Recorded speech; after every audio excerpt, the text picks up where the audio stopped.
Okay, welcome everybody to Chief of Station, episode 6.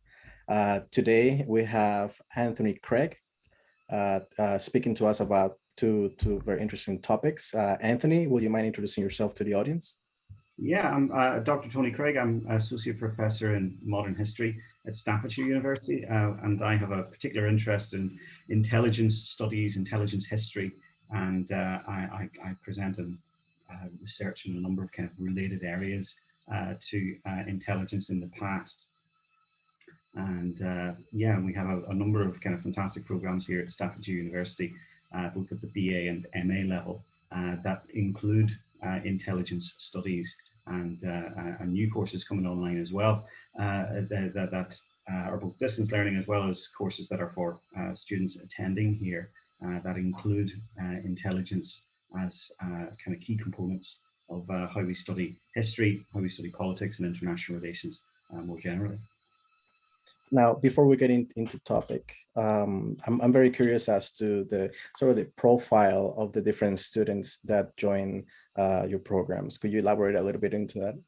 Yeah, we have regular undergraduates, the kind of, you would expect the kind of 18, 19-year-old school leavers, a healthy community of mature students as well.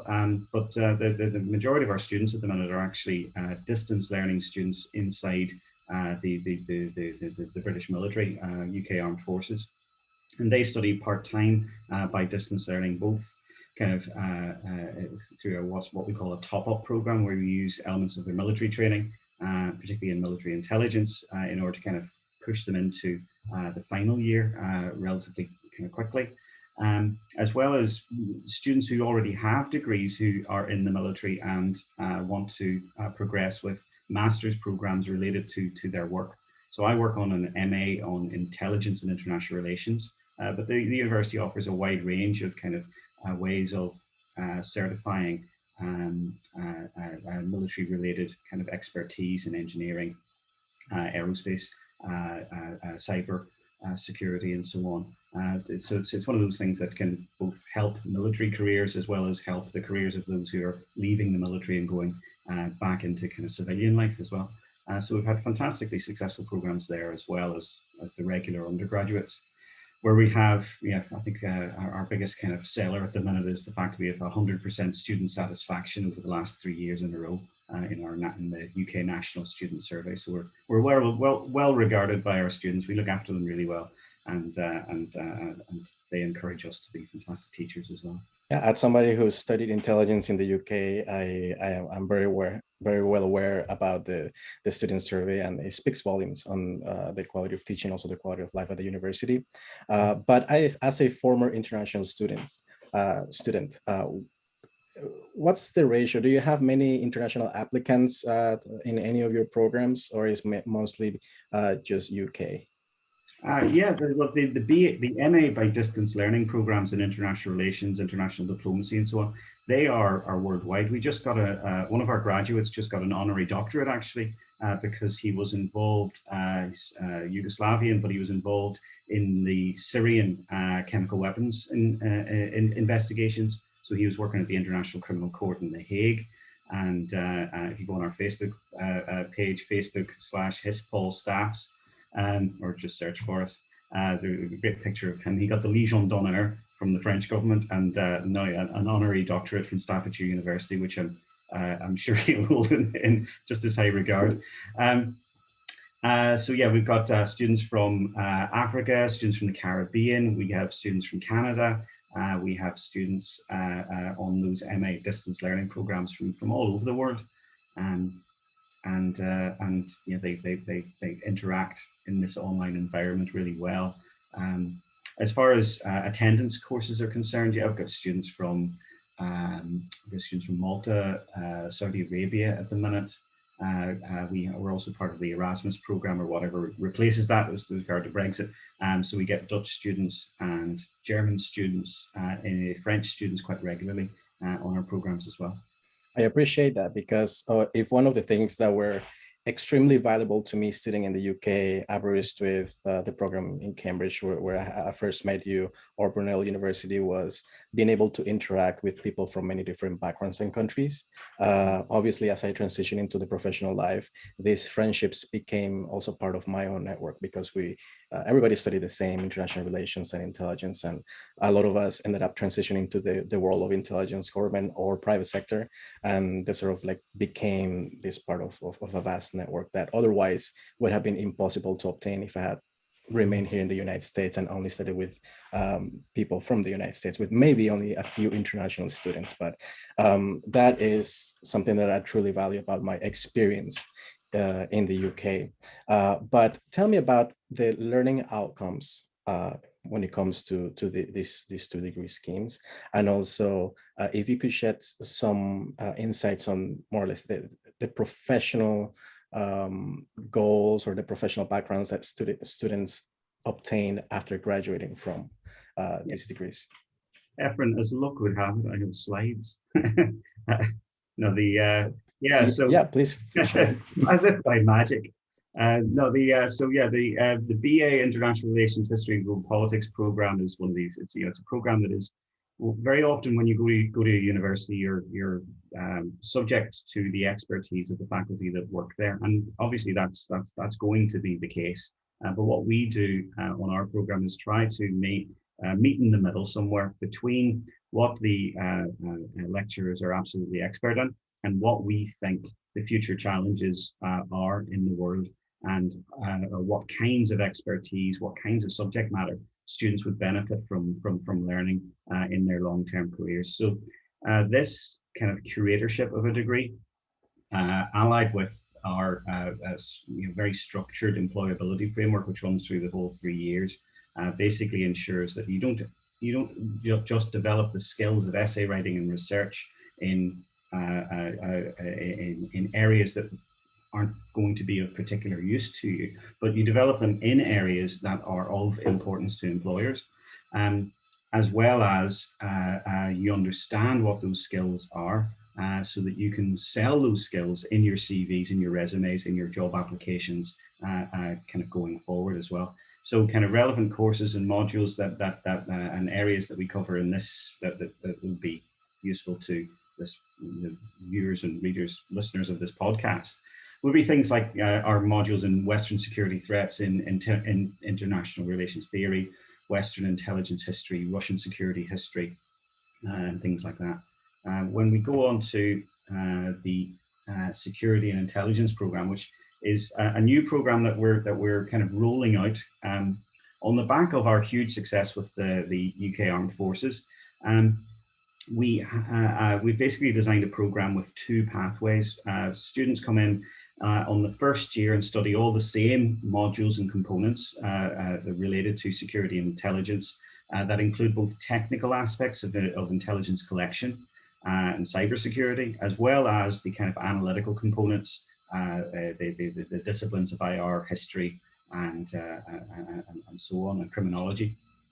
So the idea is that in the second year, then students choose whether to go down a more sciences, more technical kind of mode of study, or they go down and the more kind of humanities oriented, social sciences oriented elements of a Bachelor's of Arts program. Basically, the program is designed around the intelligence cycle, in the sense that if you choose the sciences, you will still study the whole of the intelligence cycle, but you will become expert, more expert on the right-hand side of the diagram, the planning, the direction, collection, processing, and so on. If you go on the studies pathway, the security and intelligence studies BA pathway, you end up with kind of more greater kind of emphasis on the development of skills that are useful on the left-hand side of the intelligence cycle.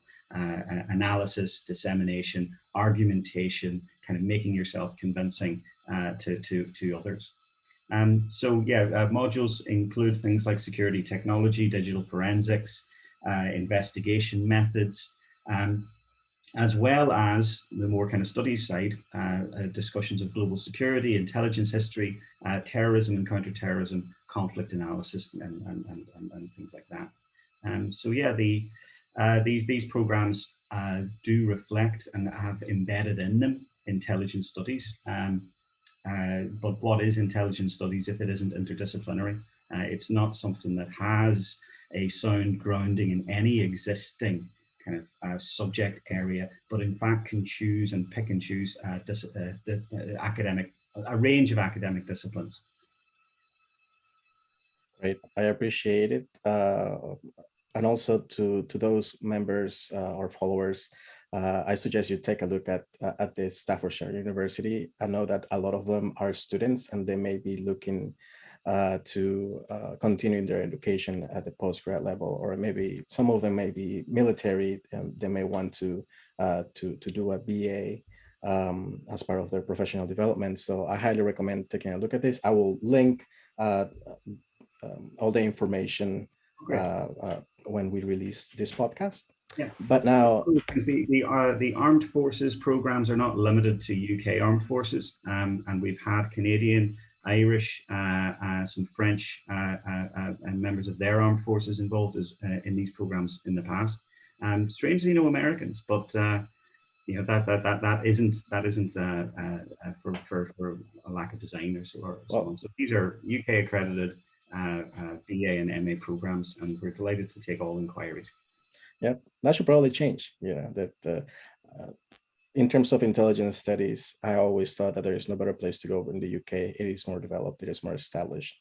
All the household names that you read about are there. So it's a very good place in general to look towards intelligence studies, education, and intelligence in general. Do you have any additional information regarding this? No, just all right. Just ready for my talk.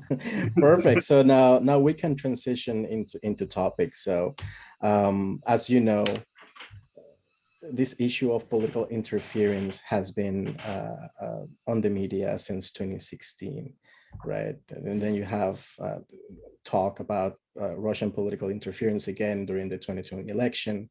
But I think that it is extremely important for everybody to understand that this type of activities is not, historically speaking, hasn't just been conducted by Russia.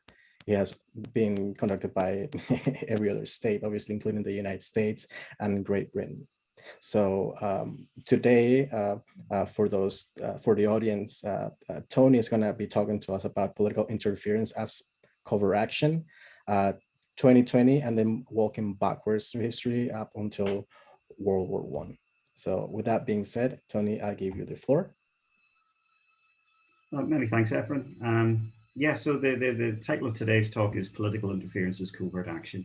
I've given this talk a number of times to both student audiences, military audiences, and academic audiences, with a kind of a view, and I continually updated, of course, with new information. But the broad kind of hypothesis in this talk is that there's actually less new in many of the allegations that were alleged of Russia interfering in the American elections over the last number of years.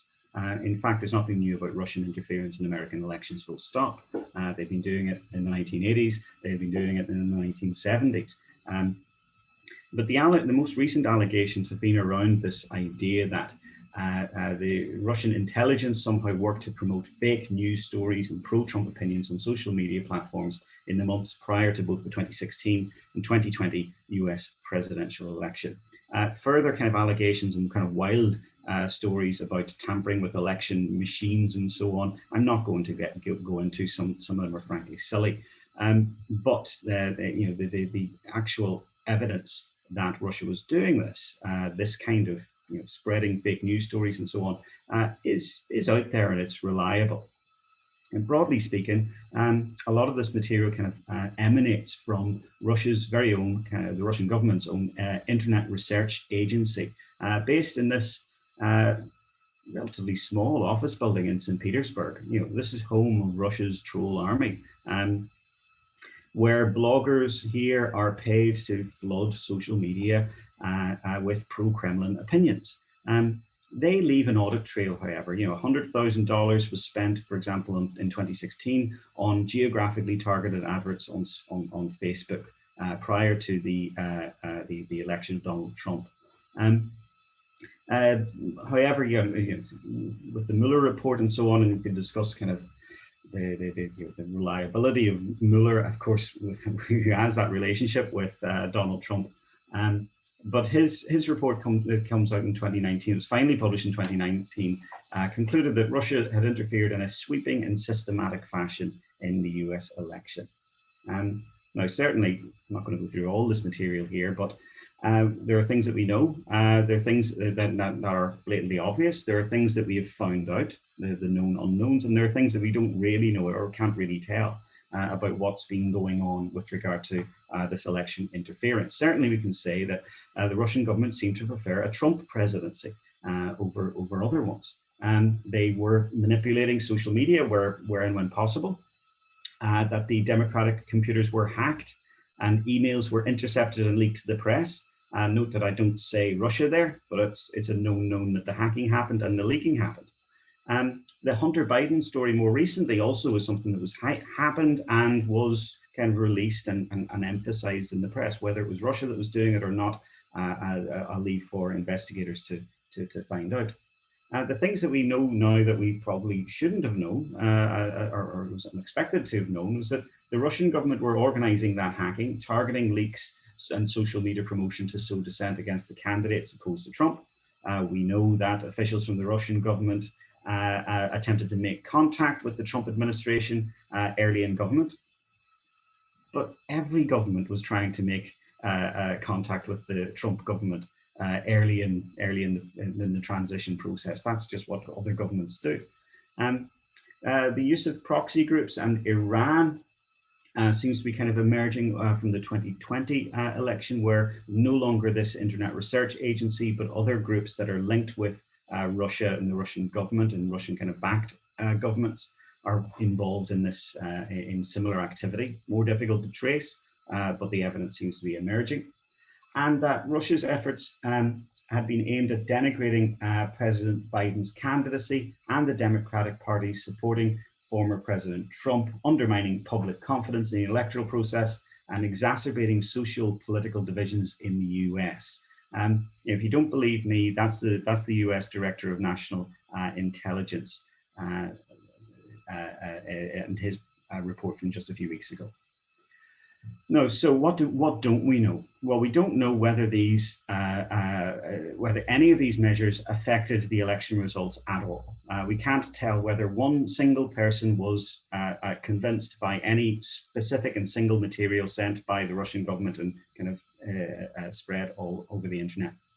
We don't know whether Trump and his team knew that his team were making the contacts they were doing and for what ends. That's not something that seems to have come out in much or great detail. And we don't know what the Russian government actually sought to gain from contacts after Trump's election and after his presumed re-election. Was there something specific that Russia was looking for? Was there something that they particularly feared that a Democratic president would do that a Republican president wouldn't? It's difficult to tell, and it may be impossible to tell, certainly without more evidence. But yes, so the purpose of the foreseen effects of this interference seems to have been to aid in the election of Donald Trump, to create presumably better relations between the US and Russia, possibly to end sanctions, to end NATO expansion. But it also had this effect of potentially destabilizing and polarizing the United States. And the question is, if and when word got out. When we come to very often to look at covert action, we discuss this problem of this concept of plausible deniability. And I think Rory Cormack at the University of Nottingham has done a lot of work recently kind of emphasizing that plausible deniability is an invention of America in the 1950s. And that historically speaking, in fact, a lot of this covert action relies on implausible deniability.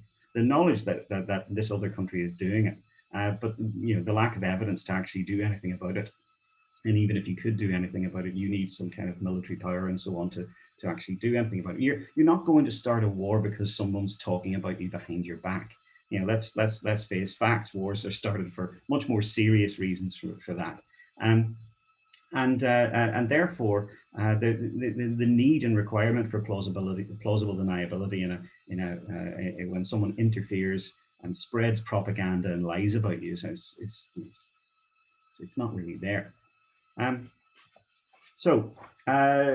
lot of people kind of point, a lot of commentators get as far as kind of looking at how Russia operates their active measures, and kind of a worn path of journalists who are covering this kind of story go back to the KGB, and they go back to the Russian and Soviet, particularly Soviet activities of promoting compromising diplomats, compromising people, blackmailing them, producing disinformation and propaganda that can kind of sow dissent within a country, as well as leaking material that they have found in the international realm in order to destabilize their enemies. There is a move from 2014 in Ukraine to social media trolling, fake accounts, and the use of bots. But most journalists and commentators on this issue agree that this is just a new method of doing an old tactic. It's a new way of doing an old thing. But is it just Russia? Is this just confined to Russia? And very often we get these kind of Russophobic views when it comes to election interference. The fact is that it's not just the Soviet Union or kind of post-Soviet Russia that are doing this kind of thing. If you look at kind of the British experience in the interwar period, the MI5 investigations into the British Union of Fascists, and before that, the Communist Party of Great Britain, identified foreign money coming into British elections. So tens of thousands of pounds was coming in to the British Union of Fascists, for example, in the 1930s. Here we've got a picture on the left of Oswald Mosley, their leader, and below him, William Joyce, who later kind of runs off to Nazi Germany and serves as their kind of head of propaganda during the Second World War, known as Lord Haw Haw. Mosley and others were imprisoned in Britain throughout the initial years of the Second World War. It was the idea was that if Germany had invaded Britain, they would somehow be kind of Quislingite leaders of a potential new Nazi regime in Britain. And a lot of the information that they had on Mosley, however, had been collected by MI5, Britain's security services, internal security service, prior to the advent of the Second World War. And this included this information that money had been coming from fascist Italy. And it was presumed then, by investigating where the money came from inside fascist Italy, it looked, in fact, they concluded that it in fact had come originally from Nazi Germany. But it's not just the Nazis or the communists or those terrible Russians that are doing this kind of thing.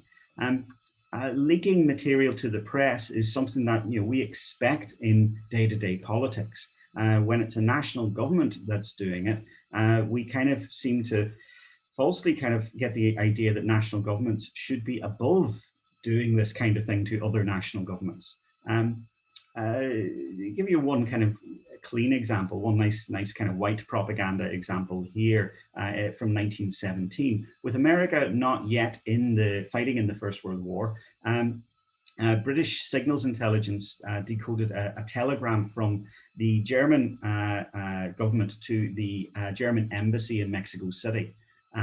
This telegram detailed a proposal that the German government wanted to put to the Mexican government, that if America were to join the war on Britain and France's side, and Mexico were to join the war on Germany's side, and Germany were successful in that war, well then Mexico could have back all the territories that they had lost in the Treaty of Guadalupe Hidalgo, the whole of the southwest of the modern continental United States.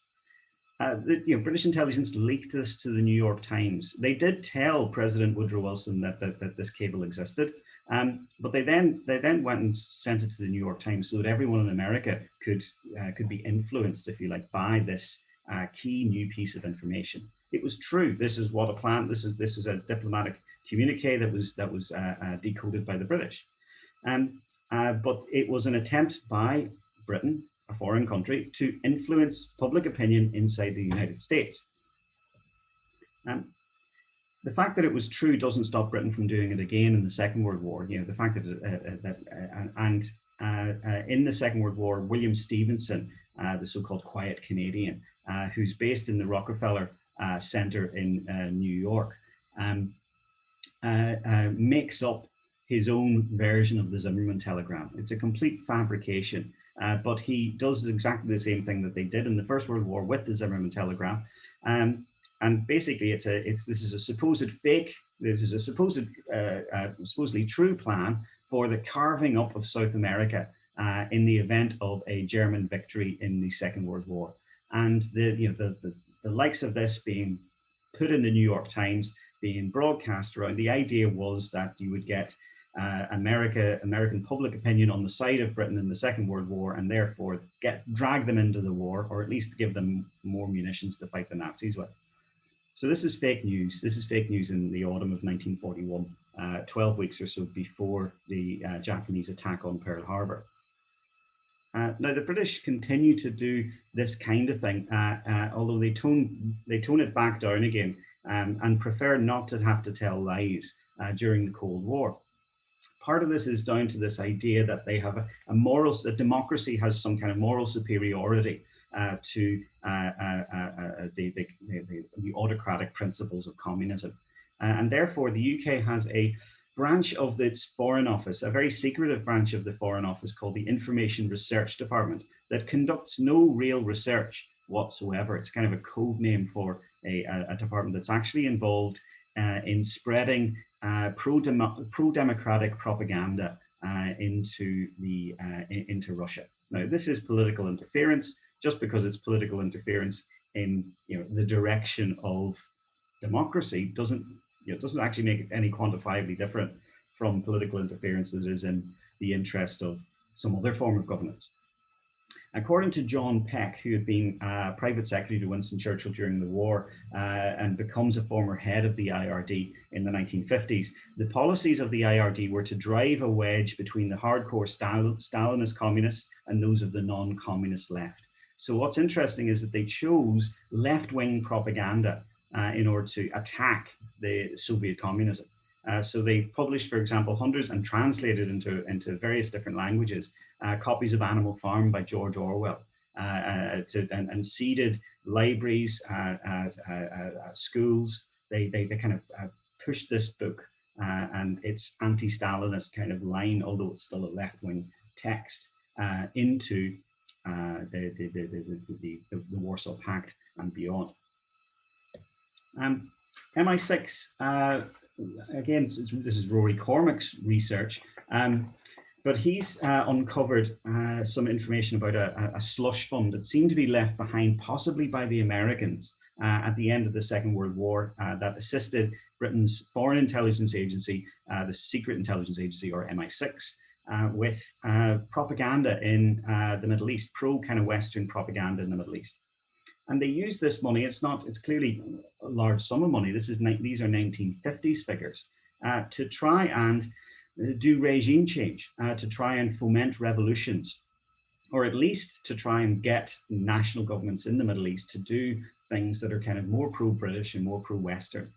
So you get things like anti-Nasser propaganda, Operation Scant and Operation Sawdust here come to over £250,000 in expenditure. If you compare that with that figure that the Russians spent on Facebook, 100 grand in 2016, this is millions. This is millions of dollars of propaganda funding. From my own research, I can tell you that a lot of this is going into bribes, bribing journalists, paying them off, supplying them with materials that they can use. If you're a lazy journalist and you're given a story or enough stories to kind of cover what you need to do for the day by 9 o'clock in the morning, then you need some money to go off and go to the pub, go to the restaurant, entertain yourself for the rest of the day. So it's these kinds of funds were being used to promote political parties that were opposed to the government, foment kind of revolutionaries, support them, support trade unions perhaps, but also kind of into the back pockets of journalists as well. One note from the Information Research Department when they operated in Ireland in the 1970s was when they identified what journalists to give a particular story, the justification was that they were the thickest individual who worked for the Irish Times. I remember having to remove that quotation from my book because I worked out who the journalist was they were talking about. So today, in the modern day, the UK do still do strategic communications. If you look at the kind of the counter Daesh communications cell, which operates from the Foreign Office, the Military Strategic Effects Unit of the Ministry of Defence, as well as things like the Soft Touch Conflict Security and Stability Fund, without even going into mentioning the British Council and the work that they do around the world to kind of promote a British way of life and British values and so on. They've got a budget of about 10 million quid a year. So, it's like $15 million or so, which isn't a lot by US standards, of course. But it is a lot by the amount of money Russia was spending on Facebook ads and how concerned we are by that. So the UK outsources to international PR companies as well as freelance journalists. There's evidence of UK money being spent on freelance journalists operating in Syria. So there's very much an anti-ISIS as well as an anti-Assad line that they've been spinning since 2015. As far as the US is concerned, it is hardly an exaggeration to say that the policy of averting a third world war may depend on the strength and effectiveness of our efforts in the field of psychological warfare. The very first Cold War president said that, and Harry S. Truman was not wrong. The benefits of using this type of covert action are in the fact that it is non-escalatory. The worst that you're going to get is the same back. And if you're confident in your political views and in the stability of your political system, then you have nothing to fear by lies and propaganda, don't you? Right? The CIA covert action types obviously include the famous kind of paramilitary operations, assassination attempts, regime change in Cuba, and so on. Economic sabotage is also kind of a popular thing, the CIA for a moment, for a period. But propaganda is up there as well. You can see from the Doolittle Committee on covert action from the 1950s. He said the US justify this by saying that acceptable norms of human conduct in the Cold War no longer apply. That basically the long-standing American concepts of fair play must be reconsidered. We must develop effective espionage and counter-espionage services. And of course, even if these are fundamentally repugnant to America's kind of political philosophy. I'm not going to go into detail on the kind of the scope of US covert action, but if I just narrow it down to propaganda, we can see numerous different kind of propaganda and ways through which America attempts to interfere, or not manipulate is the wrong word, but have their say and support groups inside foreign countries during election time. So you got things like successful programs in Italy and France, where the Christian Democrats in Italy, they remain in power right into the 1990s and are significantly funded by the US.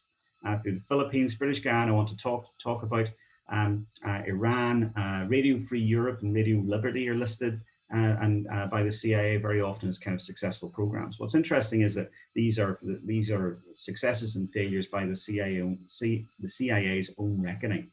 Unsuccessful, they consider Chile, Indonesia with the Sukarno-Suharto business and the Indonesian Civil War there. The Asia Foundation comes out of the Committee for Free Asia, which is a kind of an Asian version of Radio Free Europe. They still exist today. They still promote kind of groups of upcoming kind of students and so on to come and meet together and kind of chat and talk about American values, I don't know, and trade with America potentially. Not listed here is covert actions in Vietnam and Cuba, propaganda covert actions, primarily because you can't separate their success or their lack of success from the other things that were happening in that theater. Yes, they were doing propaganda in Vietnam, but the Vietnam War was happening as well. So it's very, very difficult to extrapolate whether it was successful or unsuccessful. Tony, another interesting case study is obviously the PV success in Guatemala in 1954, where the CIA was using all major propaganda to get rid of Jacob Arbenz, which was a left-leaning person in Guatemala. And they used everything from religion-based propaganda saying that the communists were going to arrive in Guatemala and they were going to abolish religion, and then they were going to basically enslave everybody. They were going to teach this satanic content at school, and they will just drop leaflets through airplanes, and they will be using La Voz de la Liberación, which is based out of Florida. Yeah, it would be perhaps ironic, but not unexpected if, one of the lies that they were promoting was that Venezuelan voting machines had somehow been rigged to support some other group. These kinds of, and that's the issue. In order to, the IRD made it very, very specific that they wouldn't tell lies, that they wanted to tell, that they wanted to do white propaganda methods, and that's different from telling lies. And the problem with telling lies in this kind of propaganda is that if you're trying to convince someone else of your argument and you're proven to be a liar, then they won't believe you the next time you supply this information. I'm not going to go into massive detail on British Guyana, but trusted to say that the British Guyana was a British colony in Central America. It continually elected a party known as the People's Progressive Party that was run by this man here, Chetty Jagan, who was an American-educated dentist who had returned to British Guyana, went into kind of progressive left-wing politics, along with his wife, Janet Jagan. And Chetty and Janet were left-leaning. Janet in particular was very left-leaning, and she'd been picked up by the FBI in the 1940s as a potential communist. This meant that when it emerged that Chetty Jagan was about to become the leader of an independent Guyana, excuse me, it was something that the American government in the year of the Bay of Pigs really wanted to oppose. And therefore you get a letter, so it's 1962, so it's after the Bay of Pigs, a letter from Dean Rusk, the US Secretary of State, to Alec Douglas Hume, his opposite number foreign secretary in Britain, saying it is not possible for us to put up with an independent British Guyana under Jagan. Now, MI5 had conducted 3 investigations into Jagan at this point and had no evidence whatsoever, and plenty of evidence that he wasn't a communist and he had no significant communist links. So Douglas Hume replied, how do you suggest that this can be done in a democracy? To the American Secretary of State. And Dean Rusk might as well have just said at this point, hold my beer, because what they do next is completely undemocratic and kind of beyond the pale of what a respectable democracy should be doing in the world, you'd think. So in 1963, the CIA funded a split along racial lines in the People's Progressive Party, basically promoting a black Guyanese wing of the party and pitting them against the PPP of Asian descent, basically dividing a country that was multiracial, metropolitan, dividing it along racial lines. They do this by funding a general strike, the world's longest general strike, which the CIA fund, so that it affects the black population of Guyana far less than it affects the Indo-Guyanese population. So people get jealous between each other because the aluminium workers are getting this kind of stipend every week, and yet they're continually on strike. So British Guyana gains independence under Forbes Burnham, and Forbes Burnham in 1966. Forbes Burnham is widely suspected to have run a series of corrupt elections after that point. And what's interesting is that after the Cold War ends in 1991, both Chetty and Janet Jagan get elected as president and prime minister in free popular elections. Once that pressure is off, once you can have a Castro in Central America again, guess what? The people of Guyana vote for them. Obviously, Chile is, and the Allende problems with the Allende government is significant. It's dealt with by other historians beyond me far better, and I'm sure Efren, you'll know about the Allende government and the money that the CIA spent to protect their investment in Chile. But of course, this is only temporary. The $3 million is so that they spend on political propaganda only staves off an Allende victory for 5 years or so, until eventually they have to back a coup in 1974. They escalate through that, and you end up with the Pinochet regime there, of course. This kind of spending, as I said, is non-escalatory, but it can have blowback. You can find, governments can find themselves having to continually spend money in order to, continually back programs that are actually unpopular among people. So things like the $8 million spent on Chile is one aspect of it. But you've got Operation Condor, where the US spends money over decades training and supporting various right-wing dictatorships from Argentina, Brazil, Paraguay, Uruguay, Bolivia. These are some of the most awful governments of the 20th century. Some of them are dragging people out, conducting extrajudicial killings of political opposition members in the 1970s and into the 1980s. Then you get, for example, the killing of Oscar Romero in El Salvador in March 1980. He's the first Catholic priest to be killed whilst in the process of saying Mass since Saint Thomas of Becket in the 12th century.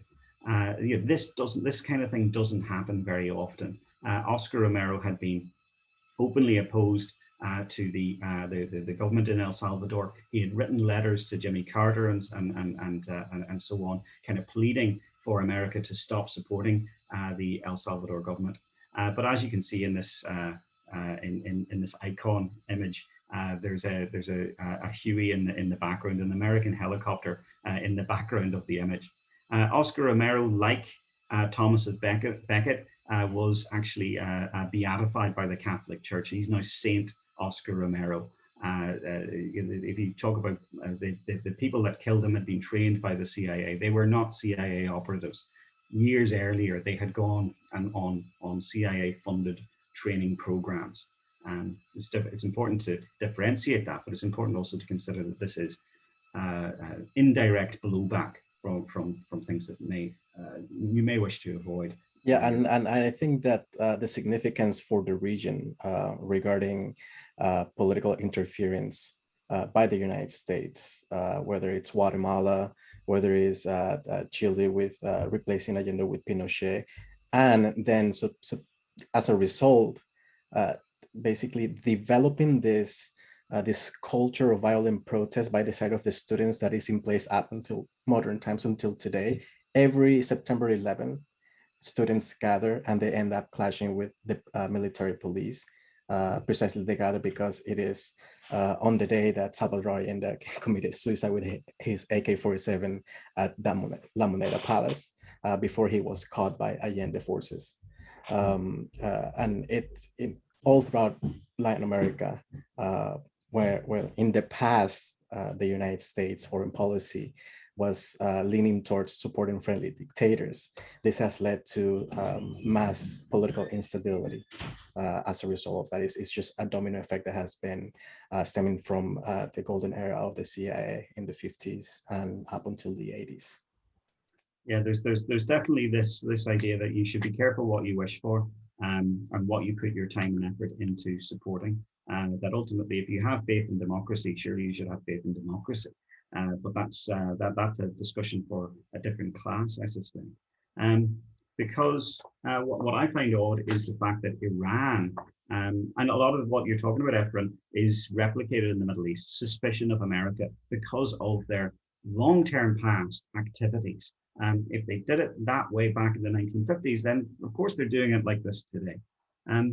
With Iran, you get, of course, the nationalization of the Anglo-Iranian Oil Company, also known as BP, in 1952.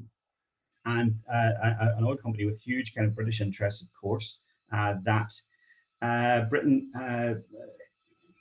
Britain doesn't necessarily convince America to do this, but it doesn't stop it doesn't stop America from doing it either. And Britain has significant intelligence which demonstrates quite clearly that Mossadegh is not a communist, and he's doing things by nationalizing the Anglo-Iranian Oil Company that the British government had been doing for 20 years, nationalizing its coal industry, nationalizing its railways, nationalizing its healthcare. But by not stopping the suspicion that Mossadegh is a communist, it allows America and British intelligence to work together in order, through a series of propaganda efforts, primarily to foment the coup on Mossadegh and replace him with of course, the Shah of Iran, the Shah of Persia. Of course, the CIA count this as a victory. It's down there in their list of covert actions as a victory. But of course, we know that the Shah himself was subject to a coup in 1979 that created a far more arguably stable government run by the Ayatollahs. So is it better to have a Mossadegh, or is it better to have an Ayatollah? But through kind of thinking and considering the impact, the long-term impact of these kind of psychological operations, this kind of election interference, we can see how you end up with outcomes that are far, far worse than would have happened had you done nothing. Now, to kind of come up with some conclusions, it is certainly not illegal. None of the things I've talked about are actually domestically illegal to do. You can find state institutions and organizations that they are entirely legitimately doing this kind of work. Whether it's morally a good thing to do or not is an entirely separate question. But that moral debate is something that has been going on throughout history. We got from the CIA here, from James Woolsey, that the United States must retain the capability to do something in between sending in Marines and sending in former President Carter. This is a wonderfully kind of humorous way of illustrating that this is a non-escalatory tactic. No one is ever going to start a war with you because you planted some scare stories in their newspapers. There are, however, long-term implications that are out of one's control when you let this particular cat out of the bag. And former Defense Secretary Robert Lovett encapsulated this when he said, "What right do we have barging into other people's countries, buying newspapers, handing out money to opposition parties, or supporting a candidate for this or that office?" Now, I'm not saying for a second that this kind of tactic is going to go away because it isn't useful. It is useful in some respect. It can, however, with social media, wider online media out there, be a lot easier to do than it used to be. You no longer need to have your agents in Damascus in order to put stories in the Syrian newspapers, in order to wine and dine Syrian journalists. You can do that far, far more easily in a WhatsApp group. You can do that without leaving the comfort of the country in which it's entirely illegal for you to do that in. According to the US, the CIA's own figures, this kind of interference in politics is a 54% success rate, depending on how you count it. Sometimes it's below 50%, sometimes it's slightly above 50%. Though if you look at it in the longer term, the destabilization that it can cause in the countries that it affects can lead to actually quite harmful long-term effects, not just for the countries involved, but for those countries' relationship with the West more generally, and Efren with South America, and kind of my example of Iran and more general Middle East kind of means. We should be really quite cautious when we come and talk about these kinds of things. So thanks for listening. If you made it this far, that was longer than I'd anticipated. No, definitely interesting. And, one observation is that actually the plans for TP Ajax in Iran for that specific operation, they served as a blueprint for PV success in Guatemala. Wow. Everything, all the basic MO by the agency to try to replace Jacobo Arbenz by Castillo Armas was more or less the same, targeting religion and trying to change the political opinion regarding the incumbent person in power. The short-sightedness of how you gauge success or failure in a mission in these kinds of missions is apparent. The bureaucratization of, did we succeed in getting the election result that we wanted, is so short-sighted. It reminds me of those we get graduate surveys 6 months after you leave university. Judging what job you're in, as if 6 months after university you'll suddenly have landed. You're suddenly president of or CEO of a massive firm. Chances are you're working on it, and it's going to take a long time. No, the effects of these covert actions are very often to stir dissent, to polarize groups of people within a country, and they can be very effective ways of doing that. The issue is what then. And to speak about what you mentioned about the long-term destabilizing effect that it has in any region where this is practiced, I actually explored this when I was studying at Brunel, covert action, and how in these various examples, the intelligence agency or the intelligence agencies conducting these activities were not really looking into long-term effects. It was a very short fix to prevent communism, and this whole red wave, red tide effect, especially in America's backyard. But they never realized, well, because of this, we may have an MS-13 issue down the line. We may have human rights abuses in Chile that may lead to this student movement that really has a saying in every single protest, whether it's about college education or healthcare. If you see students, there is a high likelihood that there's going to be violence against or targeting public buildings, government buildings, the police, the military police, etc. So it becomes part of the culture. And from a Latin American perspective, social unrest is probably the biggest risk that one can be exposed to when traveling, either for business or just as tourism, aside from obviously organized crime.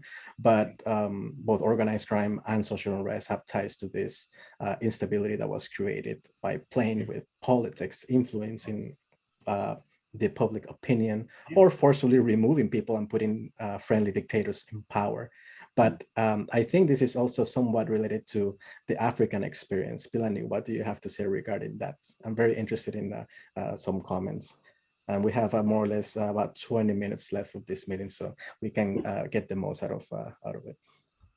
Okay, so of course, Africa's always been very much as well involved, whether it starts off in the Cold War era, during even into the post-colonial period where countries were being decolonized and moving towards independence and so on and so forth. There was a lot of narrative manipulation on many fronts, whether it was for the liberation movement or against the liberation movement.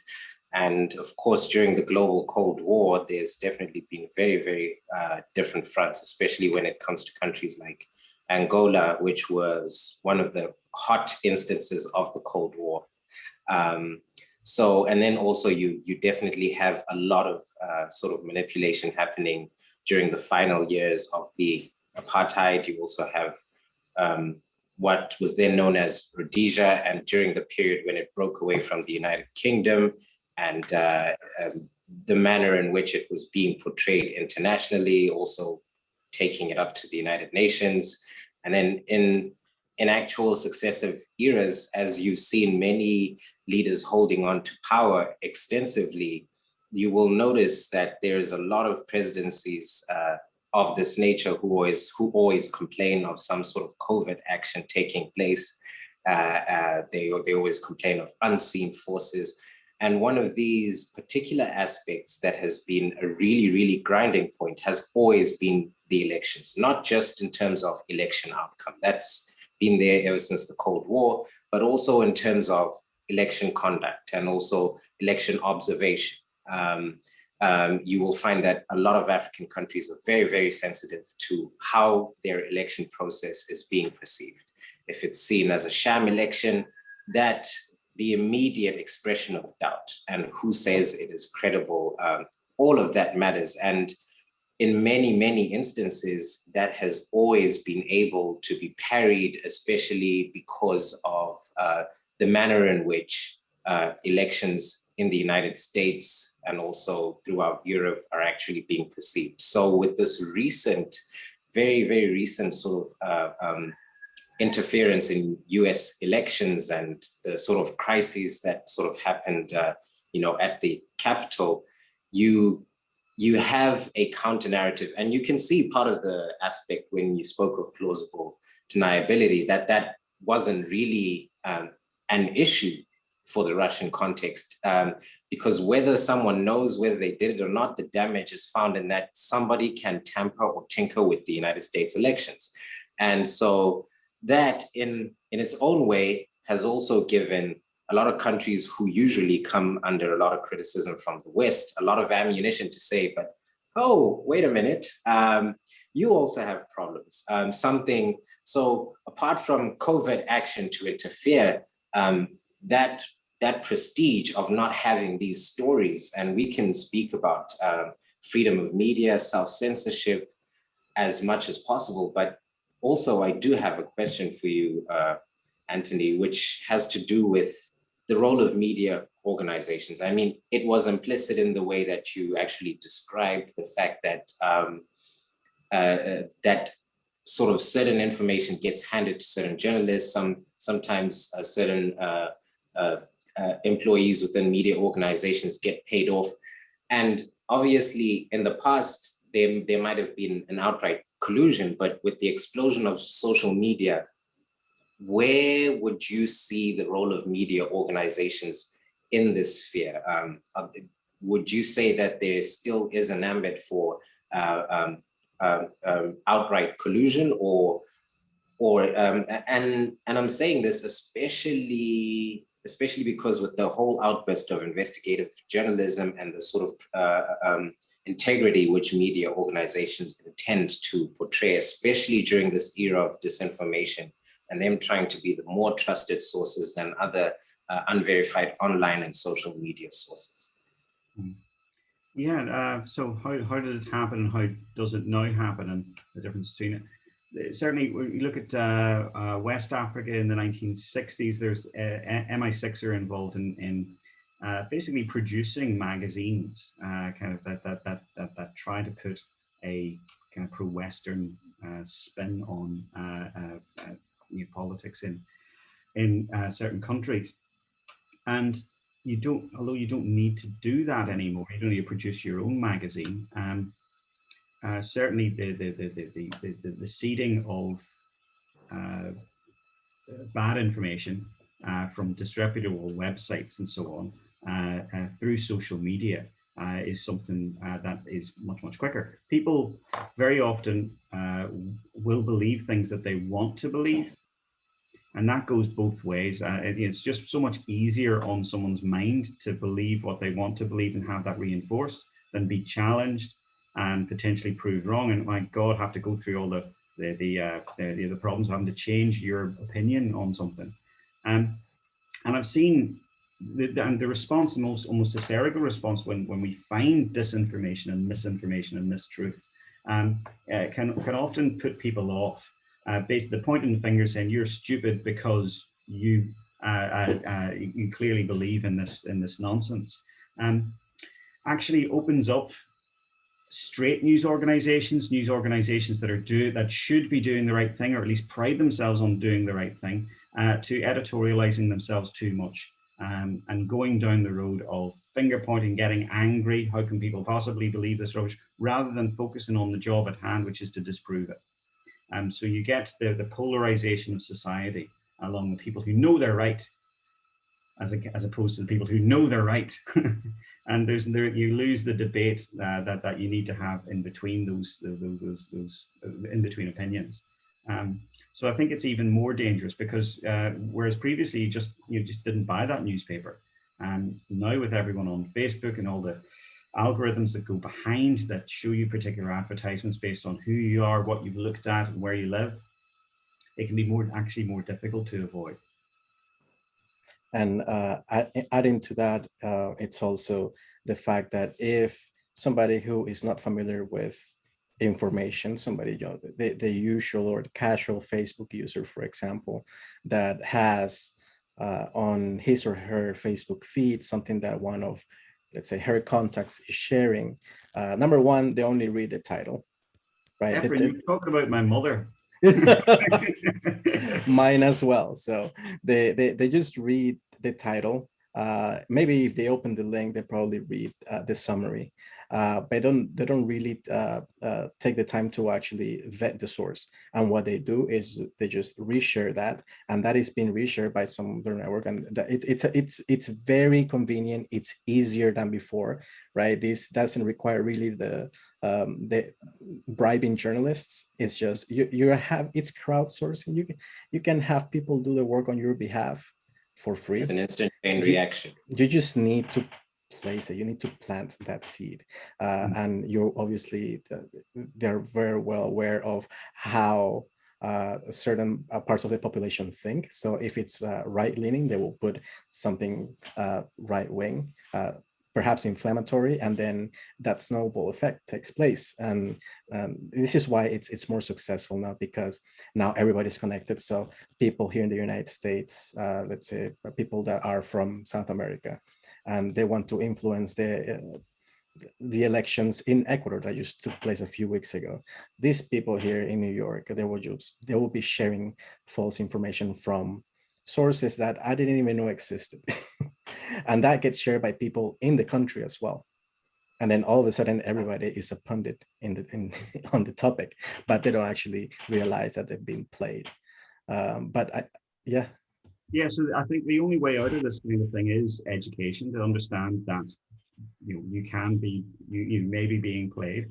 And it's one of the kind of the reasons why I study intelligence and why I teach intelligence history. Through history we can understand what obviously the tactics and strategies that have gone that intelligence agencies have employed in the past, which can be useful for people who work in intelligence today. But I think it's also useful for an informed citizenry, and it's if we have informed people around us, if we understand, if the general public understand that certain people will not tell you the truth, certain people will lie to you, and they value your vote more than you probably value it yourself, and they're trying to play you. The more we kind of are conscious of that as a civilization, as a set of kind of democracies, the better we'll all be. Yeah. Plus, this dimensioning of view of not really plausible deniability, but the opposite, like being conspicuous about what you're doing.